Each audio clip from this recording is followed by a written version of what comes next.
Les amis, bonjour et bienvenue sur la chaîne. La trêve internationale est tout simplement terminée. Retour au PSG. Le PSG a malheureusement totalement raté son année et est tout simplement dans une fin de cycle. Tout va être à changer. Le PSG a de gros objectifs pour l'année prochaine, dont l'un des plus importants est justement de gérer cette grosse masse salariale. Je vais vous raconter tout ça juste après l'introduction. Les amis, n'oubliez pas de laisser un like pour le référencement, n'oubliez pas de vous abonner bien sûr. Je ne parle pas plus, je vous retrouve juste après l'introduction.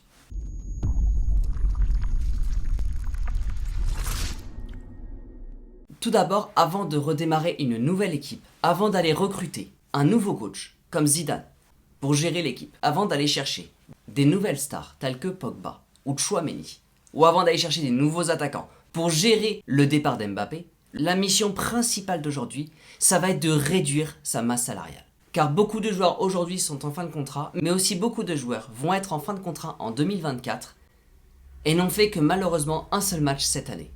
On comporte aujourd'hui dans l'effectif pas moins de 5 gardiens, pour seulement 2 titulaires. Et je vais bien sûr commencer avec un défenseur, Sergio Ramos. Sergio Ramos est arrivé cet été, suite à ce mercato totalement XXL, et devait apporter quelque chose d'incroyable au PSG. De l'expérience, mais surtout de la puissance en défense. Malheureusement, Sergio Ramos a été complètement blessé. Alors je pense que sur le point de marketing, oui, il a été extrêmement intéressant, mais malheureusement, il n'a disputé que 5 matchs. Alors Sergio Ramos a un contrat qui va s'arrêter en 2023. Donc le 27 été 2022 serait une opération totalement excellente. Et si je vous parle de son salaire qui est à hauteur de 7,3 millions d'euros par an, son salaire totalement colossal pourrait faire un énorme bien au PSG. Ça tombe bien car la MLS est fortement intéressée. Sergio Ramos devrait quitter le club cet été. Encore une fois, malheureusement, aujourd'hui, nous ne sommes plus sur l'idée d'avoir de la compassion malheureusement pour les joueurs, nous sommes réellement sur l'idée de se recréer un nouveau cycle beaucoup plus puissant et beaucoup plus sportif qu'avant. Donc selon moi, Sergio Ramos serait déjà la première personne que j'enverrai vers la sortie. Dans tous les cas, encore une fois, qu'il soit transféré ou qu'il reste au PSG, dans tous les cas, ce serait la même chose, il n'a joué que 5 matchs cette saison. Je vais prendre le deuxième cas, ça va être un défenseur. Je vais parler de Layvin Kurzawa. Kurzawa a un contrat jusqu'en 2024. Layvin Kurzawa a un salaire de 4,6 millions d'euros par an, ce qui représente un salaire totalement colossal pour un joueur qui n'a joué qu'un seul match cette saison. Kurzawa a un contrat jusqu'en 2024 et Kurzawa a été proposé à plusieurs clubs, mais Kurzawa a totalement refusé. On est totalement sur le profil de joueur qui reste au PSG où on pourrait clairement se demander s'il n'est pas là simplement que pour l'argent. Kurzawa n'est pas du tout dans le projet parisien. Kurzawa a un salaire complètement colossal par rapport à son rendement dans l'effectif. Kurzawa ferait complètement partie du grand ménage parisien. Et Kurzawa n'aura clairement pas de temps de jeu jusqu'à la fin de la saison ou même l'année prochaine. Il n'est pas du tout dans le projet parisien. Je passe maintenant au milieu de terrain. Draxler. Draxler, ça va être quand même plus compliqué car Draxler, je trouve sincèrement qu'à chaque fois qu'il vient sur le terrain, pas forcément en tant que titulaire, mais en tant que remplacement, il apporte quand même réellement quelque chose. Mais je pense pas que Draxler soit réellement dans le projet parisien. Draxler a un contrat jusqu'en 2024, donc peut être transférable dès cet été. Son salaire, qui est à hauteur de 5,2 millions d'euros par an, pourrait sincèrement profiter à d'autres clubs. L'idée avec Draxler, c'est qu'il va avoir tendance à apporter quelque chose lorsqu'il rentre en cours de match, comme je vous l'ai dit, mais il va y avoir d'autres personnes qui vont beaucoup plus apporter au PSG quand ils sont carrément titulaires sur le terrain et qui peuvent être beaucoup plus réguliers que Draxler. Je pense notamment aux jeunes qui viennent du centre de formation, comme Michou ou Simons. Il va y avoir un deuxième milieu de terrain que je vois complètement partir cet été. Ça va être Paredes. Paredes va être mis sur le marché de transfert et c'est une excellente nouvelle. Car Paredes a un salaire de 6,7 millions d'euros par an. Donc Paredes va être juste une priorité tout simplement incroyable pour cet été. Il ne faut absolument pas qu'il parte l'été prochain libre. Donc si maintenant on fait un total de ces 4 salaires combinés entre eux, on arrive à un total de 24 millions d'euros par an. C'est légèrement plus que le salaire de Mbappé. Sauf que vous le savez, Mbappé il joue à chaque match et surtout il se bat à chaque match. Donc c'est comme si vous aviez un Mbappé qui joue et un Mbappé qui joue pas et que vous payez les 2 salaires en même temps.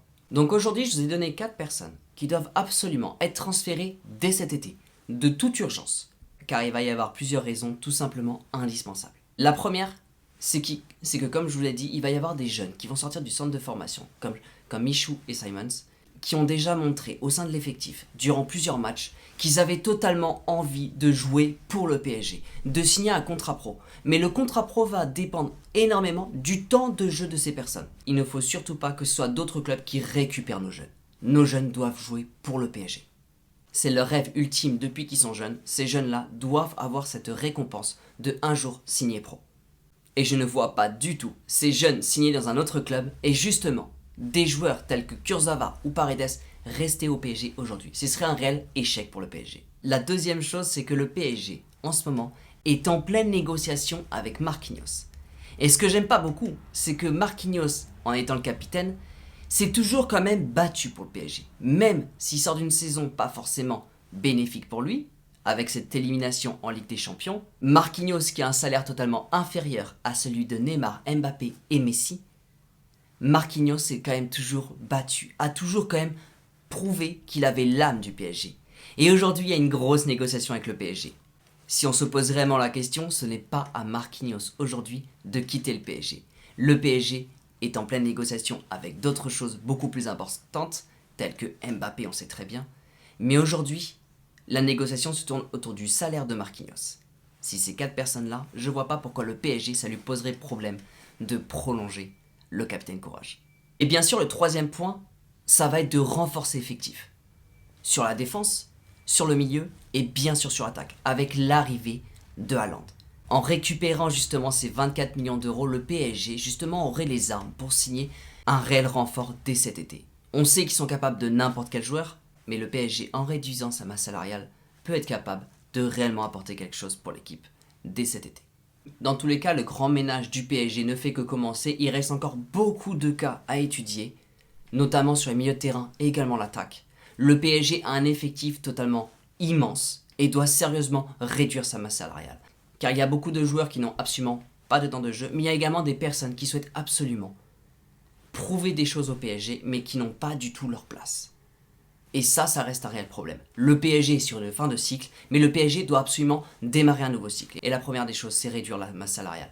Pour ensuite aller gérer toute la direction et surtout aller chercher Zinedine Zidane en tant que nouveau coach. Mais une chose qui est sûre, c'est que Zinedine Zidane ne peut pas arriver au PSG tant qu'il y a autant de choses à gérer au club. Le PSG doit réellement se concentrer sur lui-même avant de gérer d'autres choses. Avant de voir de nouvelles personnes arriver. Les amis, n'hésitez vraiment pas à me donner votre avis dans la barre des commentaires. Le PSG va reprendre le championnat dès ce dimanche. N'oubliez pas que nous serons en live pour partager ce match ensemble. Les amis, merci beaucoup pour votre temps.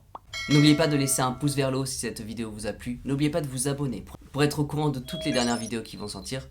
Les amis, encore une fois, prenez soin de vous et n'oubliez pas, ici c'est